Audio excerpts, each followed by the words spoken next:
नमस्कार। आज online class के अंतर्गत में हम बीएड प्रथम वर्ष प्रथम प्रश्न पत्र के अंतर्गत में तीसरी यूनिट है जो किशोरावस्था के बारे में हम अध्ययन कर रहे हैं। इससे पूर्व भी हम तीसरी यूनिट के दो टॉपिक किशोरावस्था की अवधारणा और दूसरा किशोरावस्था की विशेषताओं के बारे में अध्ययन कर चुके हैं। आज हम किशोरावस्था की समस्याओं के बारे में अध्ययन करेंगे, क्योंकि स्टेने हॉल ने किशोरावस्था को बड़े संघर्ष, तनाव और विरोध की अवस्था कहा। तो इसका अर्थ यह है कि किशोरावस्था में बहुत सारी समस्याएं आती हैं। अब इन समस्याएं जब हमारे सामने समस्याएं आएगी, हम उनको जानेंगे, तभी हम उनका उपचार कर पाएंगे। तो हमें समस्याओं को समझना अनिवार्य है। तो इस काल में यानी किशोरावस्था काल में किशोरों के जीवन में अनेक शारीरिक, मानसिक, संवेगात्मक परिवर्तन आते हैं और इन परिवर्तनों से निम्नांकित प्रकार की समस्याएं आती हैं। पहला है संवेगात्मक अस्थिरता। इस समय किशोरावस्था में किशोरों में संवेगों में अस्थिर होते रहते हैं, लेकिन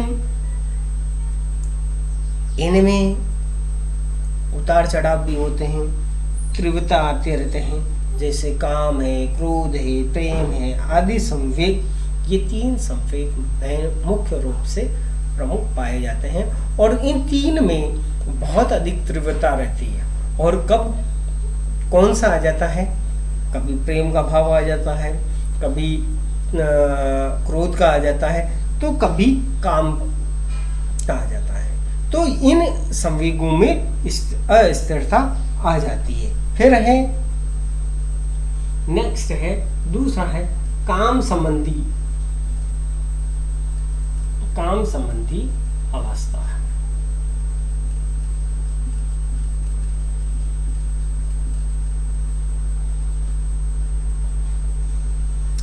अब देखिए, काम संबंधी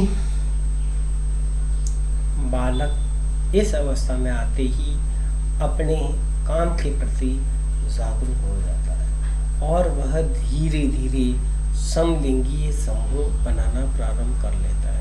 इसके साथ में ही वह समाज में काम के आधार पर वह अपने आप को स्थापित करने की कोशिश करता है और इसमें कभी उसको सफलता मिलती, कभी असफलता भी मिल सकती है। फिर नेक्स्ट आता है किशोर अपराध की प्रवृत्ति का विकास होता है। अब देखिए, बालक सही ढंग से काम नहीं कर रहा है, कभी गलती हो जाती है, परिवार वाले, समाज वाले उसके पीछे पड़ जाते हैं, उसको डांटने लग जाते हैं,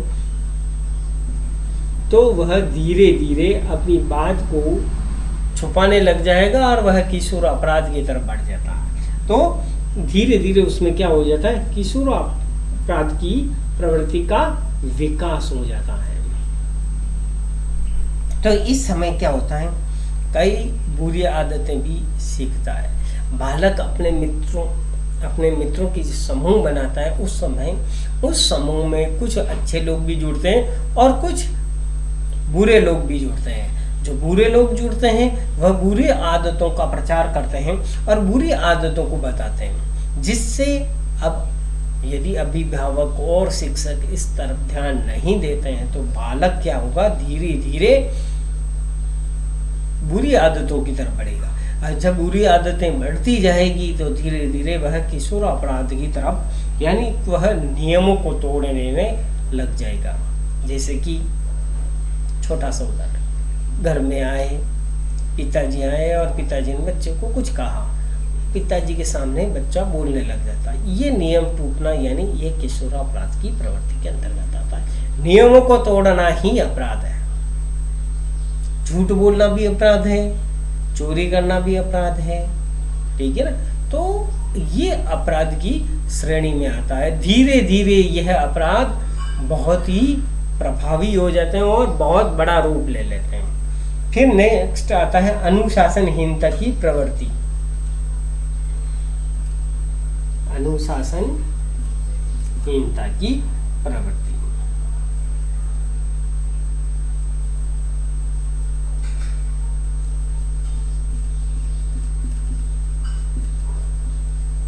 इस समय बालक क्या करता है, आपको कह दिया है कि बाहर के साइड में नहीं देखना। आप सभी को सूचित किया जाता है कि आज आप अपनी क्लास से नीचे की तरफ नहीं जाएंगे। तो आपका मानव स्वभाव है, जो कार्य के लिए मना किया जाता है उनके लिए, उनके प्रति हम नीचे क्यों नहीं जाना है, हमें उस तरफ क्यों नहीं देखना है। इस प्रकार के भाव हमारे मन में आते हैं और इन्हीं भावों के कारण क्या होता है, हम धीरे धीरे उनकी तरफ आकर्षित हो जाते हैं। ठीक है ना। और एक बार जो आपको नियम बता दिया उसको तोड़ने के बाद में आप में धीरे धीरे, जैसे कि आपके यहाँ यूनिफॉर्म में आना अनिवार्य है, ठीक है ना, और महाविद्यालय समय पे आना भी अनिवार्य है। एक दिन किसी ने देख लिया, टीना ने देख लिया भाई के 10:30 बजे तक जाऊंगी, 10 से 4 का टाइम है, 10:30 बजे तक है, ठीक है। टीचर ने भी देखा भाई किसी की परिस्थिति है, आज कुछ नहीं कहता।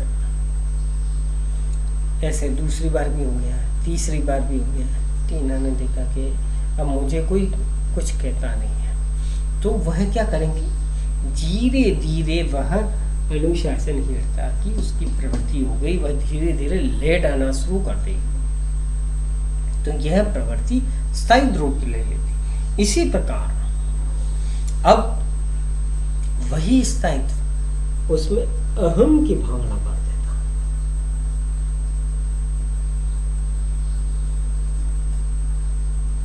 अहम की समस्या आ जाती है। अब टीचर ने देखा कि इसकी समस्या है, तो टीचर ने कुछ नहीं कहा, 2 बार देख लिया, 3 बार देख लिया, लेकिन उसमें अहम आ जाएगा कि मैं चाहे लेट आऊँ, चाहे कुछ भी करूँ, यूनिफॉर्म में नहीं आऊँ, मुझे टीचर कुछ नहीं कहेगा। यह उसमें अहम आ गया। और अहम यह है कि मैं हूँ जो मैं हूँ, सब कुछ है जो मैं ही हूँ। तो इस समस्या से समाधान के लिए भी हमें कोशिश करनी चाहिए। ये तो हो गई समस्याएं। अब इन समस्याओं का समाधान किस प्रकार किया जाता है उनके बारे में भी हम पढ़ेंगे।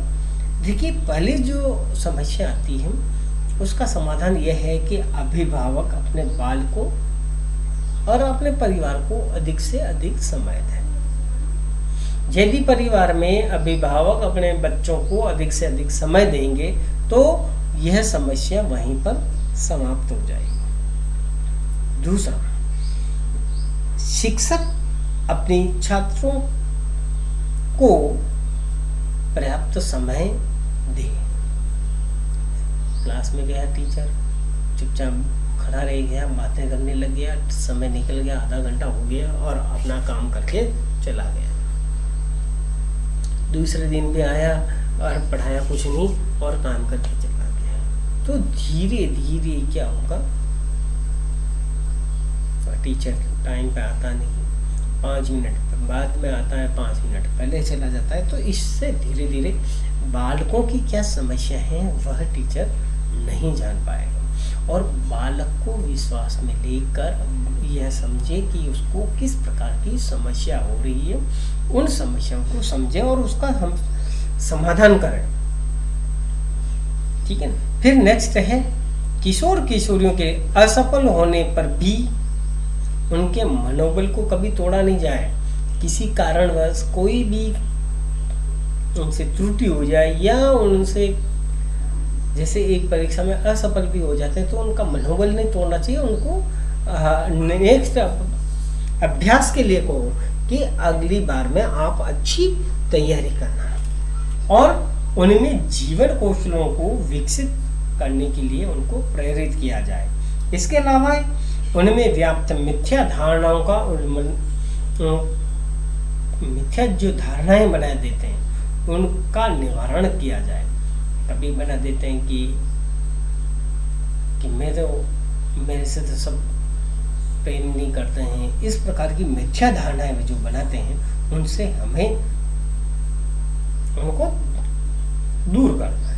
इसके अलावा सृजनात्मक चिंतन और निर्णय लेने के लिए उनको तैयार करने के लिए हमें प्रेरित करना है। इसके साथ में ही सामाजिक जीवन में सुख वृद्धि और सफलता के लिए उनको सहयोग की भावना का बढ़ावा देने के लिए हमें उनको प्रेरित करना है। समस्या की पहचान करके उन समस्याओं का विश्लेषण करने के लिए भी उन्हें, ताकि वह निकट भविष्य में अच्छे नागरिक बन सके और उनमें स्व जागरूकता की कोशिश भी हमें करनी चाहिए। इस प्रकार हम इन समस्याओं से बालकों को बचा सकते हैं और इनकी समस्याओं का समाधान कर सकते हैं। आज का हमारा टॉपिक यहीं पर समाप्त होता है। धन्यवाद।